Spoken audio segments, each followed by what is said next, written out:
তো সেই দ্বারেন্দ্র গ্রামে সমস্ত ভক্তমণ্ডলী যারা ছিলেন তারা দেখে বলেন, আহা কি সুন্দর দেখতে নিতাই গৌর হরি বল। হ্যাঁ, যেমন সহধর্মিনী আর তেমন তার স্বামী, কি যুগল মিলন গো। আচ্ছা, আপনাদের বাড়ি কোথায়? না, আমরা অনেক দূর থেকে আসছি বাবা, সেই বাংলাদেশ থেকে। নদীর ধারে বাস ছিল তো, তাই আমাদের ঘর বাড়ি বসত বাড়ি সব ভেঙে গেছে। জানেন আপনারা কোথায় এসছেন? না তো বাবা, আমরা জানি না। এটি হলো উড়িষ্যা প্রদেশ, দ্বারেন্দ্র গ্রাম। গ্রামের মানুষের অর্থ অনুকূলে সাহায্যেতে একটা মন্দির তৈরি হলো, মানে কুটির তৈরি হলো। আর সেই কুটিরেতে গোপালকে সাজালে। চারটি সন্তান জন্মগ্রহণ করলো দ্বারেন্দ্র গ্রামে।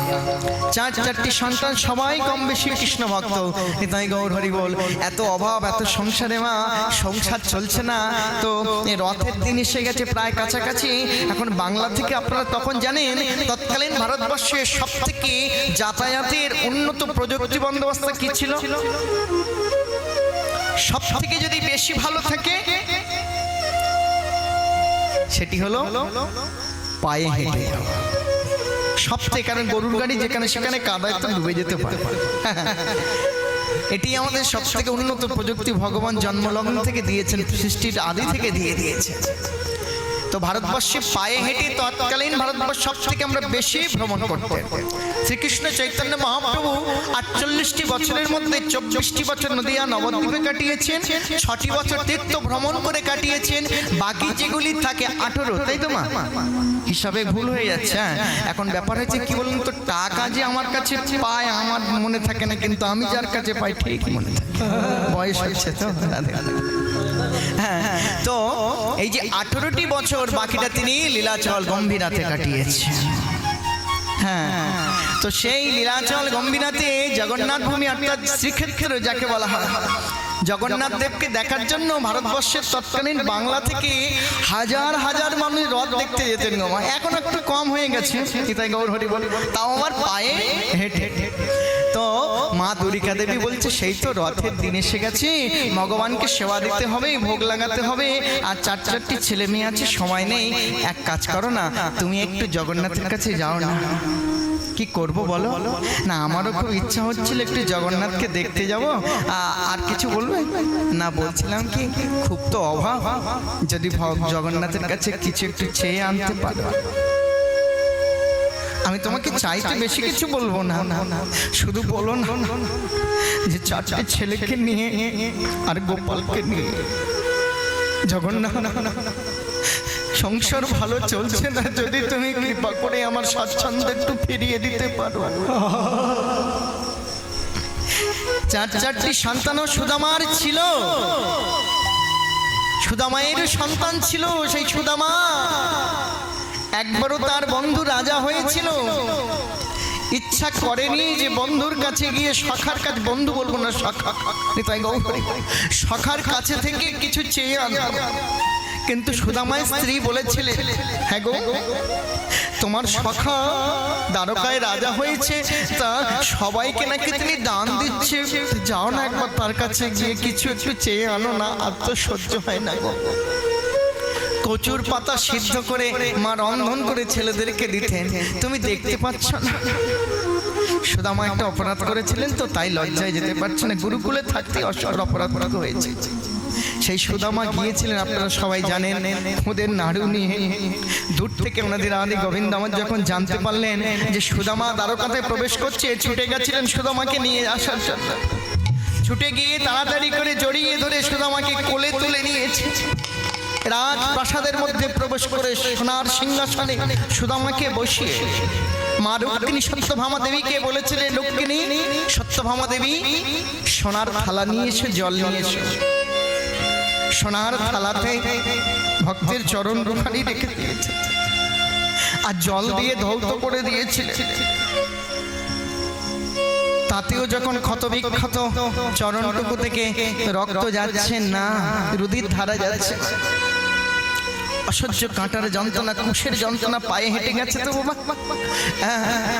ভগবান সেই চরণ দুখানি নিয়ে একটি একটি করে চরণ মুখের কাছে এনে যতগুলি কাঁটা বিঁধেছিল দন্ত দ্বারা বার করেছিল। সুদামা বলেছিলেন কৃষ্ণকে, সখা এমন করে তুমি আমায় অপরাধী করো না। না, তুমি কি করেছো জানো? পথে যাইতে কহে কথা অনুপর সঙ্গ, পথে যাইতে কথা পথে যাইতে কহে কথা অনুপর সঙ্গ, পথে যাইতে কহে কথা মুখ ঢলো ঢলো প্রেমে অঙ্গ সঙ্গ, ঢলো প্রেমে অঙ্গ সঙ্গ। কৃষ্ণ কথা ছাড়াই অঞ্জানে না, কৃষ্ণ ছাড়া সে অঞ্জানে না, আমরাও পথে চলি। মহাজন কলম দিলেন যে সুদামা কি বলেছিলেন? পথে যাইতে কহে কথা অনুপর সঙ্গ, মানে পথে যেতে যেতে সুদামা শুধু কৃষ্ণ কথা ছাড়াও আর কোনো কথা জানেন না। তদ্রূপ আমাদেরও পথ চলতে চলতে কৃষ্ণ কথা বলাটাই শ্রেয়। হয়তো সময়ের জন্য হয়ে ওঠে না, বন্ধু বান্ধব থাকে বলে ভজন উন্নত সেটি মনে মনেই করা যায়, তাকে মনে মনেও ডাকা যায়। তাই সুদামা মনে মনেই ডেকেছে না, উচ্চস্বরে ভগবানের নাম স্মরণ করতে করতে এসেছে। রুক্মিণী সত্যভামা পাশে দাঁড়িয়ে বলেছিলেন, স্বামী তুমি না ভগবান, তুমি ভক্তের চরণে তোমার দন্ত দিয়ে জানো না আমার ভক্ত আমাকে কত কষ্ট করে ডেকে পায়ে হেঁটে এসেছে, তার পায়ে থেকে কাঁটা বিঁধে গেছে, রক্ত বার হচ্ছে, আমি দেখছি সেই রক্তেতে কত কৃষ্ণ নামের গতি আছে। এই যে ঠিক এমন পরম কৃষ্ণ দয়াময়ের কাছে তুমি কিছু চেয়ে নিও। ঈশ্বরচন্দ্র জানি তাই স্বামী বিবেকানন্দ বাবা ব্যারিস্টার ছিলেন, যারা চেয়েছেন ঈশ্বরের কাছে। দেখুন ব্যারিস্টার ছিলেন, আপনারা জানেন তৎকালীন ভারতবর্ষে 18 সালে অনেক অর্থ ব্যারিস্টার তখন বাবা, হ্যাঁ, কিন্তু মানুষটা তো সৎ ছিলেন, মানুষকে এত দান করেছেন। কথায় আছে না, হস্ত মধ্যে শ্রী গোবিন্দ দান অধিপতি। হ্যাঁ, এই দক্ষিণ হাতে আমাদের ভগবান শ্রী গোবিন্দ আছে, রাধে রাধে। তাই সকালে ঘুম থেকে উঠেই সর্বপ্রথম কর দর্শন করতে হয়। কি দর্শন করতে হয় গো মা? আগে নিজে কর দর্শন করতে হয়, আর ঘুমোতে যাওয়ার সময় বালিশে শ্রী পদ্মনাভায় নমঃ, শ্রী পদ্মনাভায় নমঃ, শ্রী পদ্মনাভায়। কেন?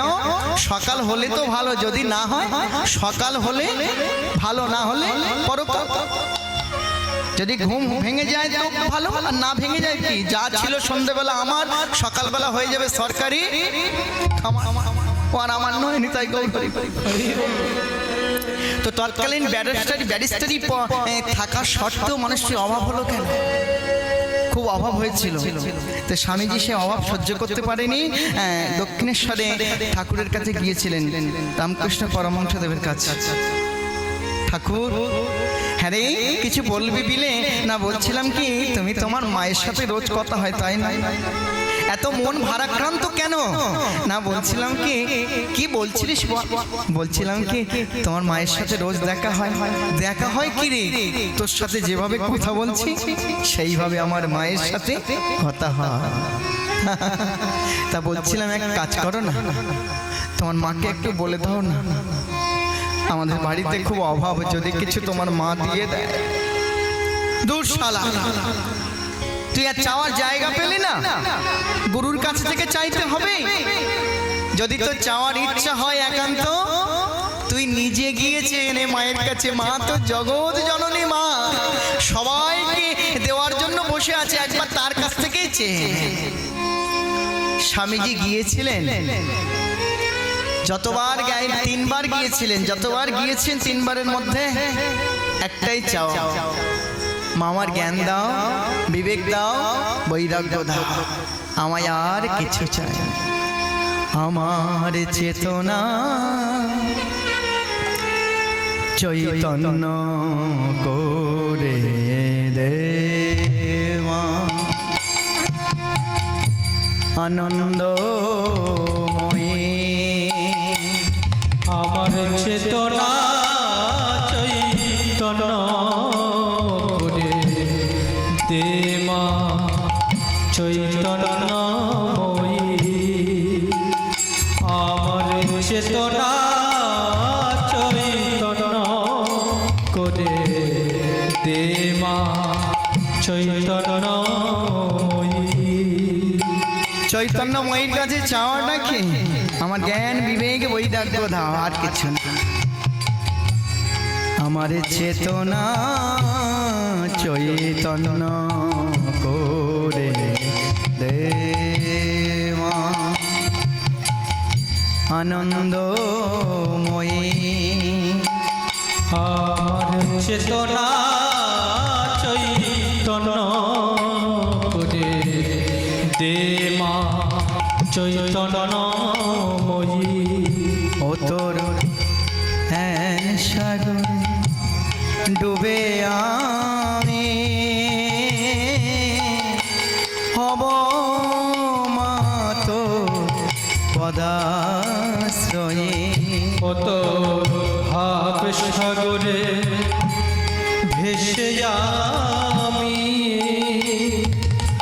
অগয় হব মাত পদাশ্রয়ী আমার চেতনা চৈতন্য করে দেবা চৈতন্যময়ী আমার চেতনা চৈতন্য করে দেবা চৈতন্যময়ী স্বামীজিও চাইতে পারলেন না সংসারের জন্য। আমরা কিন্তু অনেকেই চেয়ে নেই ভগবানের কাছে, ভগবান আমায় এই দাও, আমায় ওই দাও, আমায় ওই দাও। চাইলে কমে যাবে গো, যতটুকু আছে তাতেও কমে যাবে। চাইতে না চাইতে তুমি অনেক কিছু ভরিয়ে দিয়েছো মরে, কি চাইবো তোমার কাছে তুমি বলতে পারো? কি তুমি দাওনি আমাকে? পূর্ব জন্মের কর্ম অনুপাতে এই জন্মে তুমি আমায় জন্ম দিয়েছো। একদিন না একদিন ভালো হবে। আজকের আমার অভাব আছে, আমার কর্ম আমাকে নিয়ে যাবে আগামী দিন আমাকে ভালো জায়গায় পৌঁছানোর জন্য। এই যে পৃথিবীতে একটা বড় লকডাউন গেছে 20-তে, এই লকডাউনে যারা বুঝতে পেরেছে যে পৃথিবীতে থাকাটা কতটা কষ্টদায়ক আর পরিশ্রমটি প্রয়োজন, পরিশ্রমকে যারা আশ্রয় করেছে তারা ঠিক জায়গায় একদিন পৌঁছে যাবে। আজকে যারাই বড় হয়েছে প্রত্যেকের দিকে তাকান, প্রত্যেকে পরিশ্রম করে জায়গা দাঁড় করিয়েছে। ঠিক পরিশ্রম না করলে তো হয় না। আজকালকার সনাতন ধর্মের ছেলেমেয়েরা তো পরিশ্রমই ভুলে গেছে। এই জন্য আমাদের এই বস্ত্র বিপণী আমাদের কাছ থেকে চলে গেছে, অন্য সম্প্রদায়ের মানুষ দখল করে নিয়েছে। কলিকাতার সব থেকে বড় বড় বস্ত্রদার যারা আছেন বড় বাজারে, আপনারা দেখবেন সেখানে সনাতন ধর্মের মানুষ কম। মুদিখানা বড় বড় জায়গাগুলি দখল করে নিয়েছে অন্য সম্প্রদায়ের মানুষ। ছুতোর মিস্ত্রির কাজ, কাঠের কাজ আমাদের ছেলে মেয়েরা ভুলে গেছে। অন্য সম্প্রদায়ের মানুষ এই সেলুন, চুল, কেশরাশি কাটার জন্য আমাদের বংশে যে যারা ছিলেন সম্প্রদায় ভাগ ছিল, নিতাই গৌর হরি বল, এ ভুলে গেছে, কাটছে অন্য সম্প্রদায়ের মানুষ। আগামী দিনে একটা আসবে আমরা সব ভুলে যাব। কেন বলুন তো? আমাদের 500 টাকা হলে 8 ঘন্টা ডিউটি নয়, আমরা খুব তাড়াতাড়ি 3 ঘন্টা 4 ঘন্টা ডিউটি করে বাবা 500 টাকা দিন চলে যাব তাড়াতাড়ি বাড়ি। এই আমাদের মেন্টালিটি হয়ে গেছে ছেলে মেয়েদের মধ্যে। হ্যাঁ, তো ভবিষ্যৎ প্রজন্ম আগামী দিন কিন্তু খুব খারাপ। আমরা ভুলে গেলাম আমাদের কায়িক পরিশ্রমের। তো আজ মায়ের কাছ থেকে বিদায় নিয়ে বাবা কৃষ্ণ মণ্ডল কোথায় চলেছেন? জগন্নাথ মন্দিরে, জগন্নাথের কাছে কিছু চাওয়ার জন্য। জগন্নাথ মম স্বামী, জগন্নাথ মম স্বামী, জগন্নাথ মম স্বামী, জগন্নাথ মম স্বামী। জয় জগন্নাথ, জয় জগন্নাথ। জগন্নাথ স্বামী। জয় জগন্নাথ জয় জগন্নাথ জয় জগন্নাথ জয় জগন্নাথ জয় জগন্নাথ জয় জগন্নাথ স্বামী। জয় জগন্নাথ জয় জগন্নাথ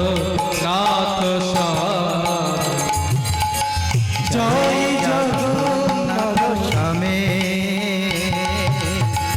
জয় জগন্নাথ স্বামী।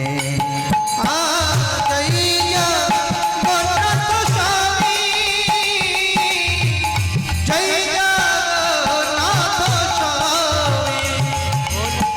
জয় জগন্নাথ স্বামী জয় জগন্নাথ স্বামী।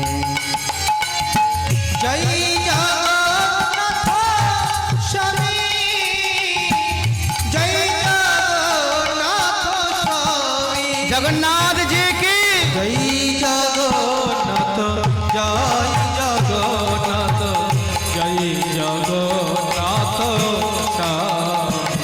জগন্নাথ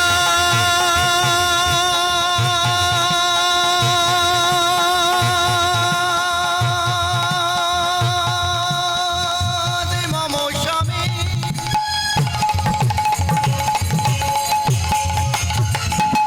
নয়ন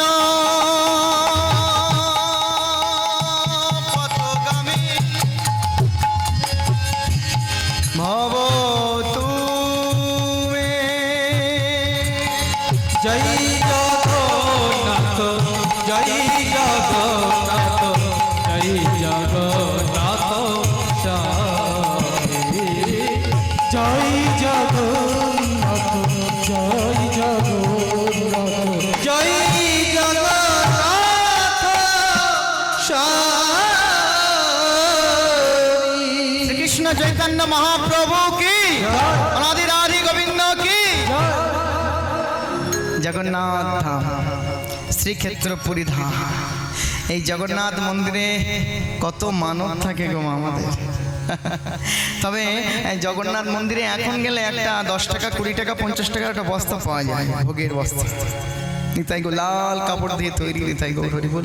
পালন সাটার জন্য আমরা প্রসাদটুকু আনি, যারা গিয়েছেন জানবেন নিতাই গৌর হরি বল।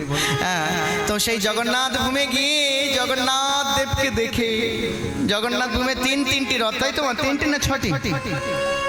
3টি তো। হ্যাঁ, 3টি রথ। একটা ভগবান শ্রী কৃষ্ণচন্দ্র, একটিতে দাদা বলরাম, আর একটিতে বোন সুভদ্রা দেবী। তো ভগবান কোথায় যান? 6 দিন না 7 দিন? 7 দিন কি গো মা, কদিন? ও জানা কথা তো একটু বলতে হয়। হ্যাঁ, রাতে রাতে পিসিমার বাড়ি যান তো, মাসির বাড়ি। ও রাধে রাধে। হ্যাঁ, ঠিক ঠিক ঠিক। মাসিমায়ের বাড়িতে, গুন্ডিছা দেবীর বাড়িতে ভগবান 7টি দিনের জন্য যান। তো জগন্নাথকে দেখে ভগবানের কাছে চাওয়া তো দূরের কথা, দেখে মন প্রাণ সব দিয়ে দিলেন। আর চাওয়া হলো না, কিচ্ছু চাইতে পারলেন না। এত সুন্দর দেখতে জগন্নাথকে, সেই জগন্নাথের রূপ দর্শন করে যে তার কাছে কিছু চাইবো, একটু চেয়ে নেবো, সহধর্মিনী বলে দিয়েছেন, চাওয়া হলো না। সারাদিনটুকু ঘুরলেন, ঘুরতে ঘুরতে ঘুরতে ঘুরতে সন্ধ্যাবেলায় বলছে এবার তো রওনা দিতে হবে, পথ চলতে হবে। তো ভগবান তোমার কাছে যখন এসেছি, কিছু যখন চাইতে পারলাম না, তবে চাওয়ার মতো আমি একটা জিনিস চাই। কি চাইবো জানো? আমি তো এসেছি চাওয়ার জন্য, না যদি চেয়ে নিয়ে যাই অপরাধ হবে না? তাই শোনো ওগো জগন্নাথ, আমার একটি সন্তান। বাবা একটু রিভাব দিও, দাও হে প্রভু,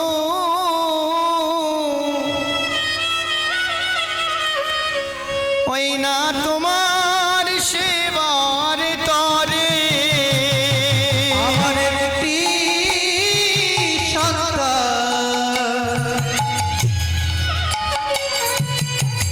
দাও হে প্রভু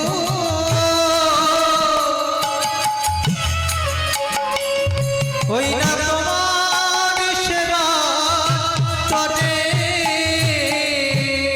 আমার একটি সন্তান দাও হে প্রভু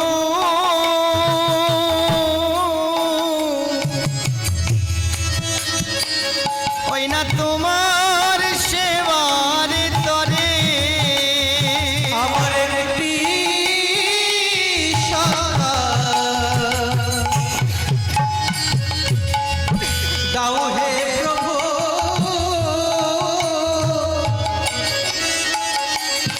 ওই না তোমার সেবার তরে ও মা চারটি সন্তান আছে তো তারপরে কেন চাইছি কি গো মা চারটি সন্তান থাকতে আবার চাওয়া যায় ভগবানের কাছে না চাইতে চারটি সন্তান তো দিয়েছে তুমি চাইলে কি সন্তান না একজন প্রকৃত কৃষ্ণ ভক্ত সন্তান দিতে এইটুকু তিনি চাইলেন ওগো আমার একটি সন্তান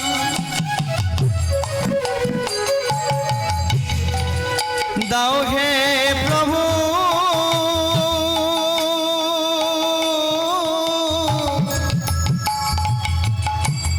ওই না তোমার সেবার তরে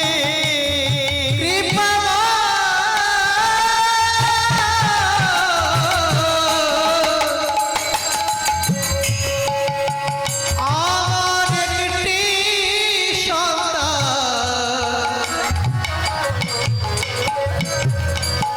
ওগো দাও হে প্রভু ওই না তোমার সেবার তরে ওই না তোমার সেবা তরে গো প্রভু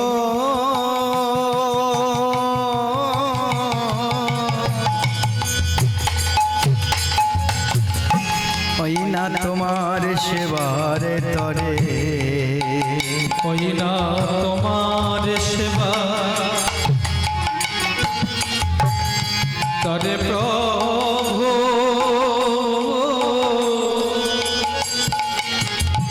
তোমার সেবার তরে আর একটি সন্তান দাও হে প্রভু আমায় তুমি একটি কৃষ্ণ ভক্ত সন্তান ওই না তোমার সেবার তরে ওই আমার একটি সন্তান দাও হে প্রভু ওই না তোমার সেবার তরে ওই না তোমার সেবার তরে প্রভু গো মই জগন্নাথ তুমি আমার স্বামী তোমার কাছে আমার প্রার্থনা হে অন্তর্যামী একটি সন্তান দাও কৃষ্ণ ভক্ত সন্তান ওদিকে একজন ভক্ত তিনি ভগবানের কাছে প্রার্থনা করছে আমাকে একজন প্রকৃত ধার্মিক বাবা মায়ের কাছে তুমি পাঠাও কেন আমার আর ভালো লাগছে না তিনি কে যিনি আসবেন যে ছেলেটি না পূর্বজন্ম সম্পর্কে একটু জেনে নেওয়া যায় আগের জন্মে কে ছিলেন না যে মানুষটি নবদ্বীপ লীলাতে শ্রীকৃষ্ণ চৈতন্য মহাপ্রভু আসার আগে এসেছিলেন কে অদ্বৈত আচার্য ঠাকুর অদ্বৈত আচার্য ঠাকুরের বয়স যখন 52 52 বছর তখন শ্রীকৃষ্ণ চৈতন্য মহাপ্রভু জন্মগ্রহণ করলেন অতএব যে মানুষটি জানার জন্ম দেখলেন বাবা হ্যাঁ সেই মানুষটি কিন্তু তানার মৃত্যু রাধে রাধে অপরাধ ক্ষমা করবেন তানার মহাপ্রয়াণ দেখলেন অর্থাৎ মহাপ্রভুর বয়স যখন 48 হলো তখন এনার বয়স কত হবে 52 হলে কত হয় 100 হবে তো 100 হবে না 48 মহাপ্রভু অদ্বৈত ঠাকুরের বয়স যখন 52 মহাপ্রভু তখন জন্ম নিয়েছেন আর মহাপ্রভু যখন চলে গেলেন তখন অদ্বৈত ঠাকুরের বয়স কত হবে 100 হবে না হ্যাঁ 100 তারপরেও মহাপ্রভু চলে যাওয়ার পরেও শোকে দুঃখে পাথর হয়ে গেছিলেন। আরো 6টি বছর তিনি পৃথিবীতে কাটিয়েছিলেন।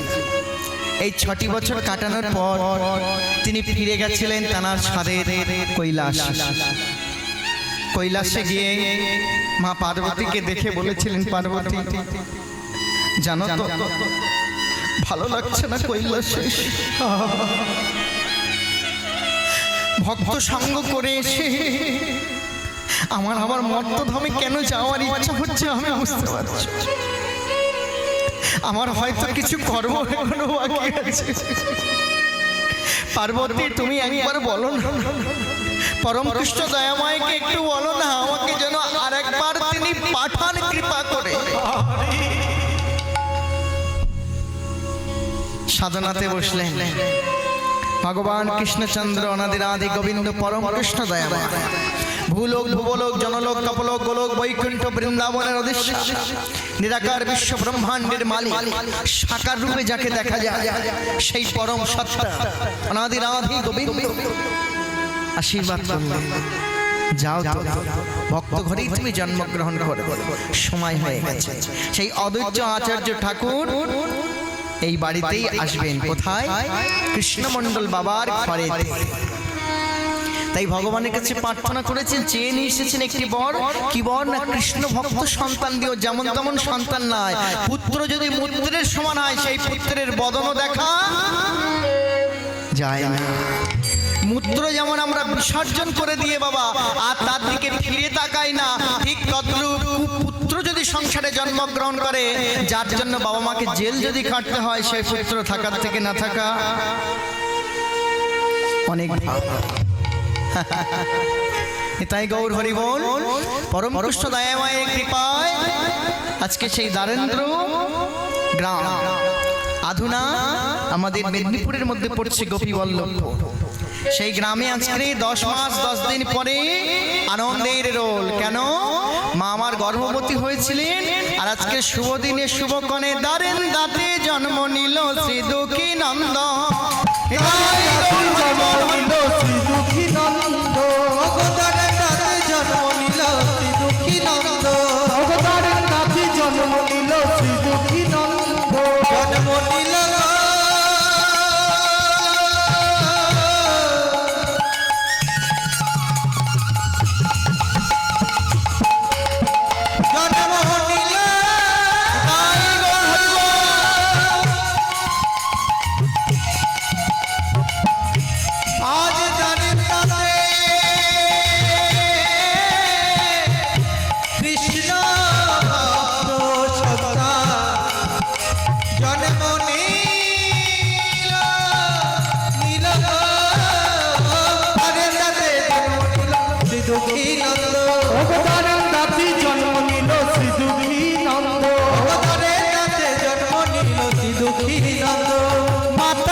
কৃষ্ণ মন্ড মাতা দুর্গা পিতা কৃষ্ণ মন্ড, মাতা দুর্গা পিতা কৃষ্ণ মন্ড, মাতা দুর্গা পিতা কৃষ্ণ মন্ড।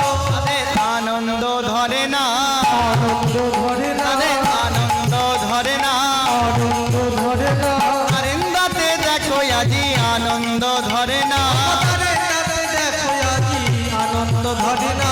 শঙ্খ বাজে ঘন্টা বাজে উলুয়ুলু ধ্বনি, শঙ্খ বাজে ঘন্টা বাজে করে উলুর ধ্বনি, শঙ্খ বাজে ঘন্টা বাজে করে উলু ধ্বনি, শঙ্খ বাজি ঘন্টা বাজি করে উলুধ্বনি। আয় গো তোরা দেখে যা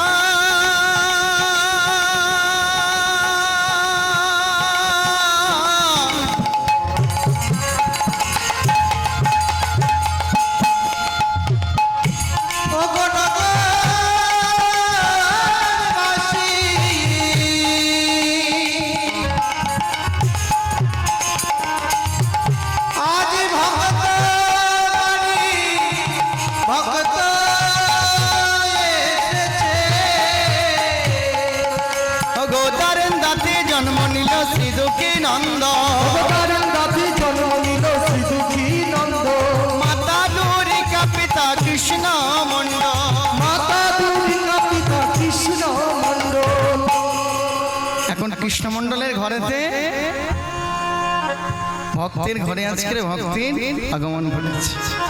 আনন্দ হওয়া তো স্বাভাবিক না? প্রার্থনা করে সন্তানকে নেওয়া না, নিতাই গৌর হরি বলো, যেমন তেমন হবে। এখন ওই দুজন ভক্ত দাঁড়িয়েছিলেন তেঁতুল গাছের কাছে, আর ওদিকে নারদ মুনি ইচ্ছা ছিল যে একবার মর্তধামে একটু যাওয়ার ছিল বৃন্দাবনে, তা তিনি বৃন্দাবনে আসছে, আসার পথে এখন তেঁতুল গাছের তলায় দুটো ভক্ত দাঁড়িয়ে আছে। এখন নারদ মুনিকে দেখে বললেন, আপনি তো মনে হয় বিষ্ণুলোক থেকে আসছেন। বলছে হ্যাঁ। তা বলছিলাম বাবা এক কাজ করুন না, আমরা যে তেঁতুল গাছের তলে আছি তা তোমার ভগবান জানে? বলছে হ্যাঁ সব জানে। তিনি জানে না কি বলো না? বলে ও তা এক কাজ করো না, তোমার ভগবানের সাথে কবে দেখা হবে, মানে আমাদের কবে মুক্তি হবে একটু জিজ্ঞাসা করো। বলে বাবা আমি তো সবে মর্তধামে এসেছি, এখন ফিরে গেলে তার আসবো। তা যখন ফিরে যাবেন সে সময় তো বলতে হবে না, কিন্তু আবার যদি আসেন কোনোদিন দেখা হবে, আমরা এখানেই থাকবো। সত্যি বলছে এখানেই থাকবো। নিতাই গৌর হরি বল। এখন বৃন্দাবনের কাজকর্ম সেরে উনি এখন চলে গেছেন সেই লোকেতে, বিষ্ণু লোকের। এখন বিষ্ণু লোক থেকে ভগবানের কাছে বললেন, দয়াময় দুটি ছেলে জিজ্ঞাসা করছিলেন ভক্ত আপনার যে ওরা কবে আপনাকে দেখা পাবে বা মুক্তি হবে। এবার যদি কোনোদিন যাও গিয়ে বলবে যে তেঁতুল গাছের তলায় আছে তো বড় তেঁতুল গাছ, ওই গাছে যত পাতা আছে এই পাতা যতগুলো গুনতি কাউন্টিং করা হবে তত জনম নিতে হবে, তারপর আমার সঙ্গে দেখা হবে। বলো ভগবান দেখা পাবে তোমার সাথে? তেঁতুল গাছের একটা এতটুকু ডালে কত পাতা থাকে তুমি জানো? বলে আমি না জানলে আর বলেছি। তো কিছুদিন যেতে না যেতে নারদ মুনি যথারীতি মর্তধামে এসেছে। মর্তধামে আসা মানে মরতে আসা, মানে আমরা সবাই মরতে এসেছি, তাই তো নাকি বাঁচতে। আমরা কতটুকু বাঁচার ইচ্ছা, বাসে না উঠলে বুঝতে পারো যারা ট্রাভেল করেন বাসে, সিট যদি একবার পাওয়া যায় ও সিট আর ছাড়া যায় না। দাদা একটু উঠুন না। আরে বাবা সবে বসেছি দাঁড়ান, যেন নিয়ে নেমে যাবে।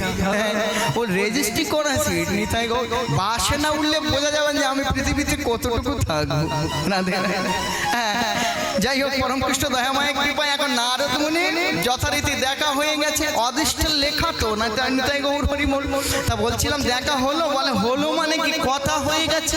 তা বলছিলাম আমাদের ব্যাপারে একটু কথা হয়েছে। বলে হয়েছে গো। তা কি বললো? না উনি বলেছে না এই তেঁতুল গাছে যত পাতা আছে ঠিক ততটা জনম নিতে হবে, তারপর উদ্ধার হবে। বলে তাই বলো? একজন বলে উঠলেন হবে তো দেখা। এত তেঁতুল গাছের পাতার জন্মের পরে তো দেখা হবে। তার বিশ্বাস তাকে নিয়ে গেল ভগবানের কাছে, সে উদ্ধার হয়ে গেল। একজন ভাবলেন এত পাতার পরে জন্ম হবে।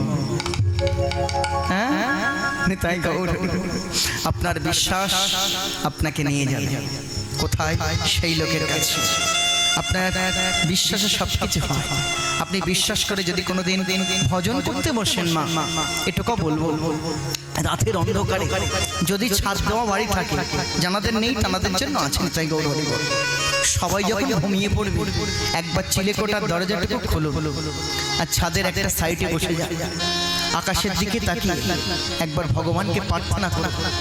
বেশি দিন লাগবে না, 14টা 15টা দিন তাকে ডাকুন, 5 মিনিট করে আপনার জীবন পরিবর্তন হয়ে যাবে।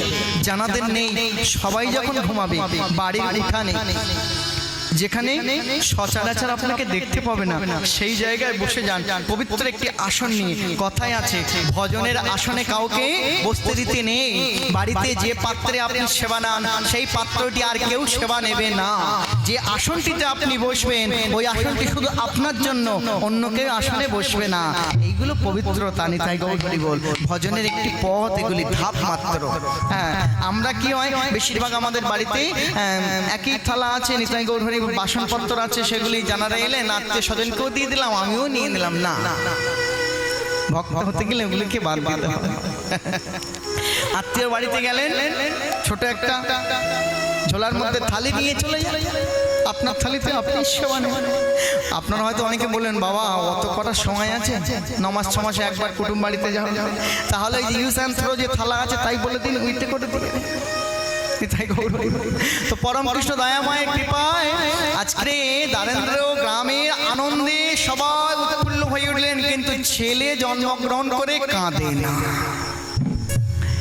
একজন দিদি বলে উঠলেন, ও মা, যিনি সন্তান প্রসব করানোর সময় থাকেন, কে ধাইমা বলা হয় তাকে, তাই তো মা? আগেকার দিনে তো এমন নার্সিং হোম ছিল না, আর হসপিটালও ছিল না। রাধে রাধে।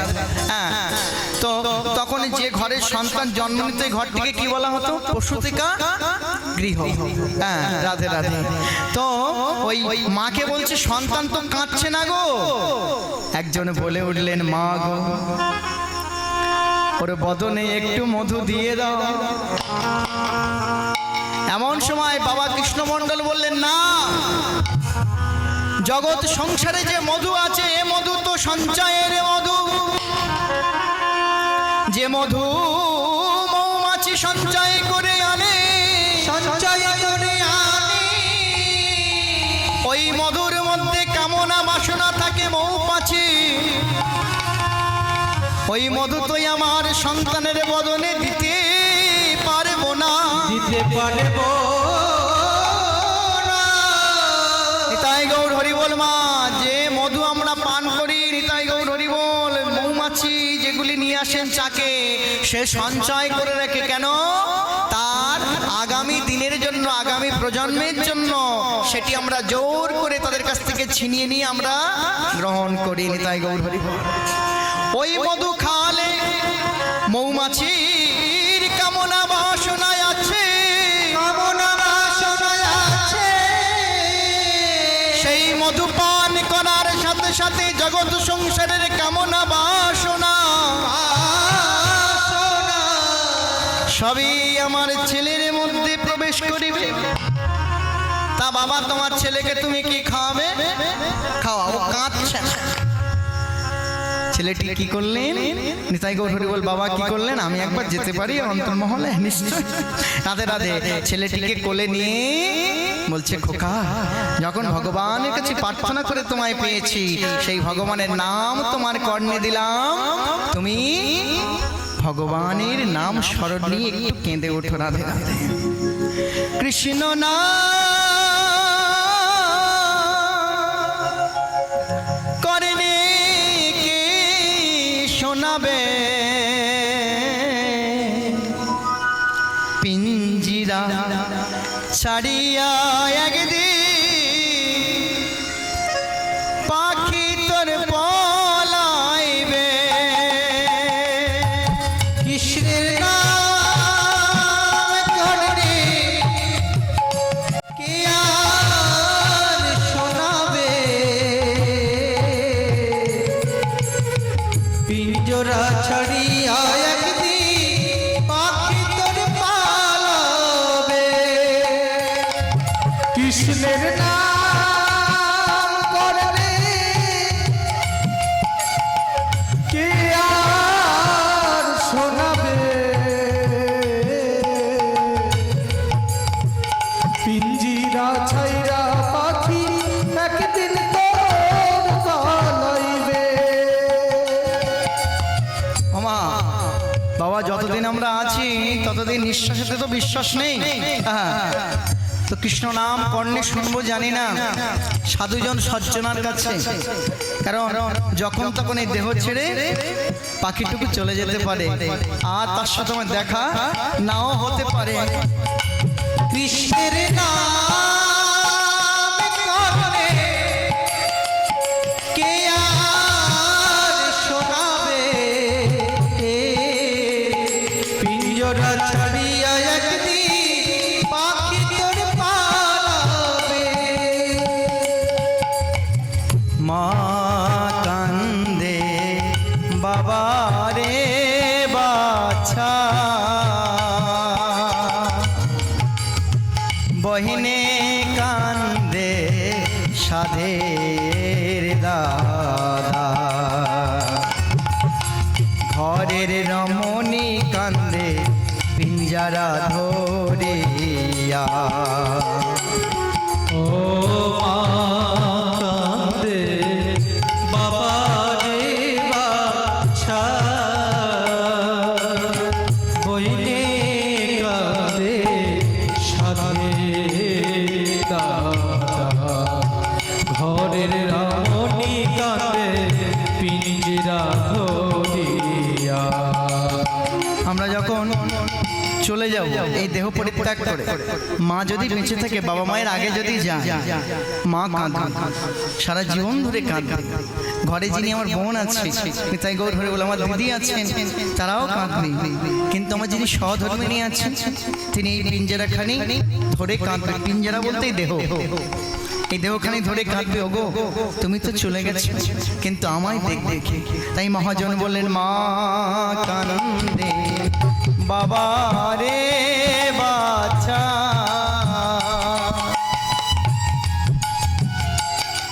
মা বারে বারে আছাড় খা, বহিনে কান্দে সাথে দাদা, দাদা ভাই বোনের যে সম্পর্ক,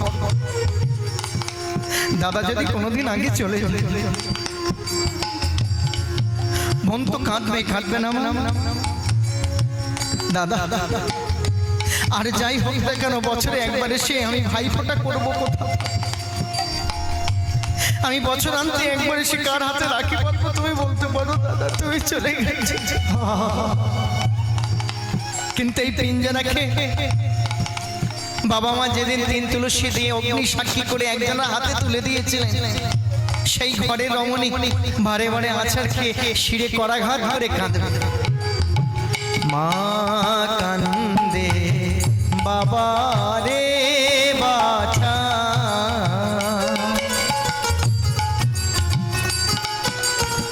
বহিনে কান্দে সাধের দাদা,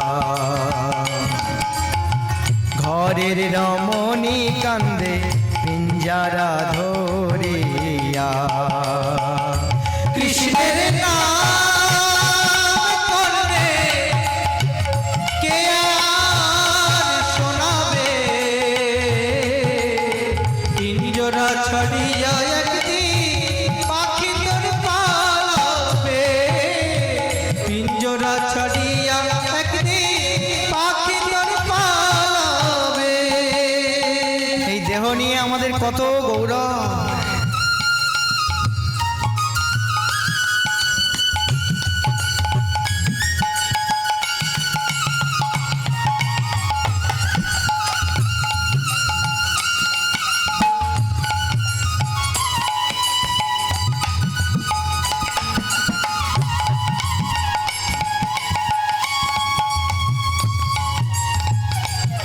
এই দেহ নিয়ে আমাদের কত গৌরব, কত দামি দামি কসমেটিক্স আমরা অঙ্গে ব্যবহার করি ভালো থাকার জন্য, চির যৌবন থাকার জন্য, ত্বক যাতে না বার্ধক্যের ছাপ পড়ে।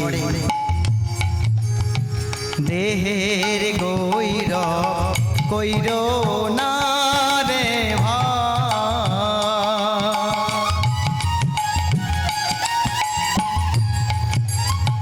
শ্মশান ঘাটে ওই না দেহ পুড়িয়া হবে ছা,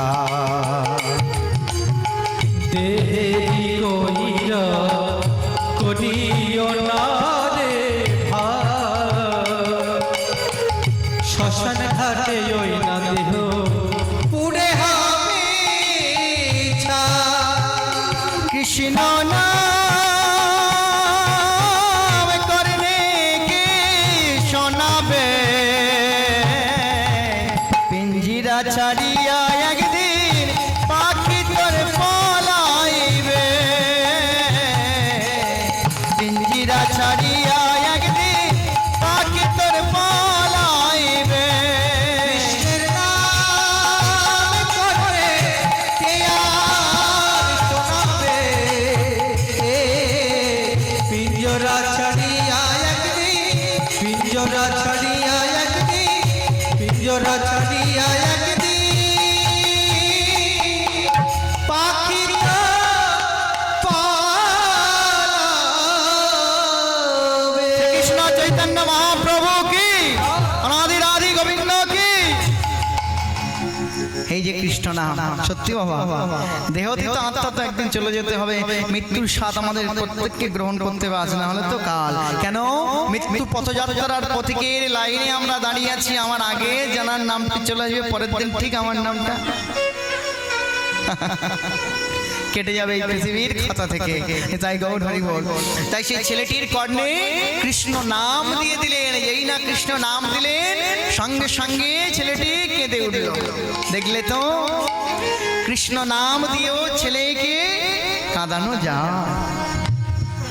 পরম কৃষ্ণ দয়াময়ের কৃপা। আজকালকার ডক্টর আপনারা দেখছেন, এখন তো সব নার্সিং হোমের ব্যাপার, সন্তান না কাঁদলে ডক্টররা চাগিয়ে ধরে 2-4 ঘা কষিয়ে দিচ্ছে, ব্যাস। তাই গৌর হরি বল। পরম কৃষ্ণ দয়াময়ের কৃপায় 7 দিনের মধ্যে ভগবান কপালে এসে কিছু লিখে যান ওই ঘরেতে।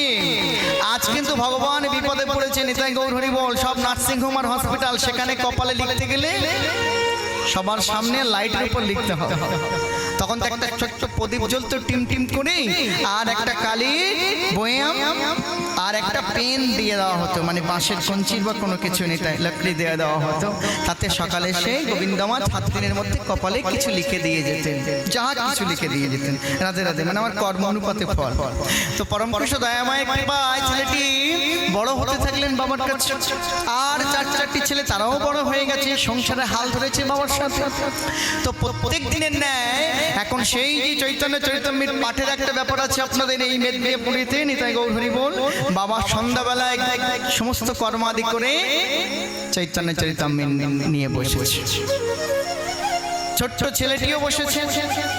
বাবা বলছে, খোকা জানো তো পৃথিবীতে কি সত্য? কি সত্য বাবা?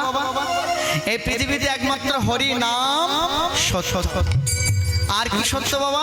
এই পৃথিবীতে মৃত্যু সত্য। আচ্ছা বাবা, বলছিলাম আমাদের ভগবান কি?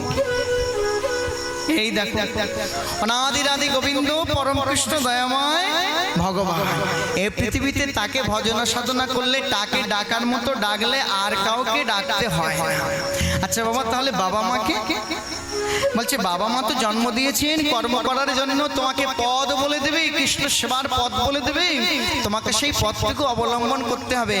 তবে একটা কথা বলি শোনো খোকা, এই পৃথিবীতে কেউ কারোর নয়। 5 বছরের ছেলেটি শুনলেন বাবার কাছে পৃথিবীতে কেউ কারোর নয়। 6-7 বছরে যেই পড়েছে, রাতের অন্ধকারে বাবা মার কাছে গিয়েছে। জননী জন্মভূমিশ্চ জন্মভূমিশ্চ সরেগা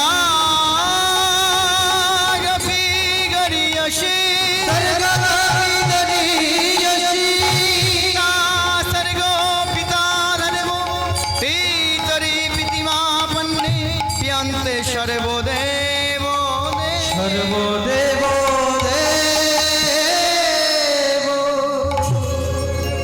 রাতের অন্ধকারে বাবা মাকে প্রণাম জানিয়ে, ওই যে বলেছেন অনিত্য সংসারে বাবা মা আত্মীয় স্বজন কেউ কারণ নয়, একমাত্র কৃষ্ণই ভগবান। কৃষ্ণকে ভালোবাসলে সবকে পাওয়া যাবে। তাহলে আর কেন সংসারে থাকবো? এবার আমাকে যেতে হবে ভগবান কৃষ্ণচন্দ্র যেখানে আছে তাকে খুঁজে বার করা আমার কর্তব্য। বাবা মাকে প্রণাম জানিয়ে দ্বারেন্দ্র গ্রাম থেকে বেরিয়ে পড়লেন। মেদিনীপুর জেলা পরিত্যাগ করলেন। হাওড়া জেলা, হুগলি জেলায় যখন এলেন, ঘুমিয়ে পড়লেন একটি গাছের তলে। আর সেই ঘুমন্ত অবস্থায় স্বপ্নে আদেশ পেলেন শ্রীকৃষ্ণ চৈতন্য মহাপ্রভু। নিতাই ঠাকুর দুভাই আশীর্বাদ করলেন, ওগো তুমি কোথায় যাচ্ছ? স্বপ্নে কথা হচ্ছে, আমি জানি না কোথায় যাব। শোনো বাবা, অদূরেই গুরুধাম। কোথায়? বর্ধমান কাটোয়া কালনা ধাম। সেখানে হৃদয় চৈতন্য নামক একজন গুরুদেব আছেন, তার কাছে তুমি দীক্ষা নাও, নিলেই তোমার জীবন পূর্ণতা প্রাপ্ত হয়।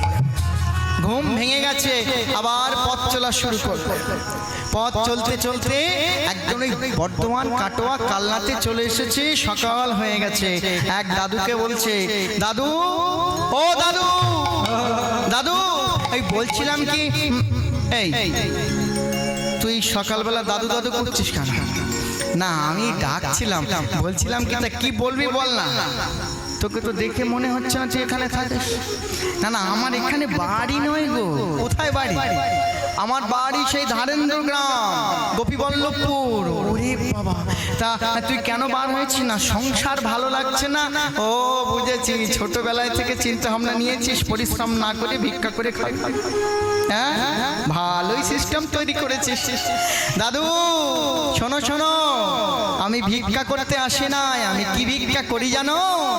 তোমরা তো ভিক্ষা কত বলো, আমি যা ভিক্ষা করি তোমরা তা করো।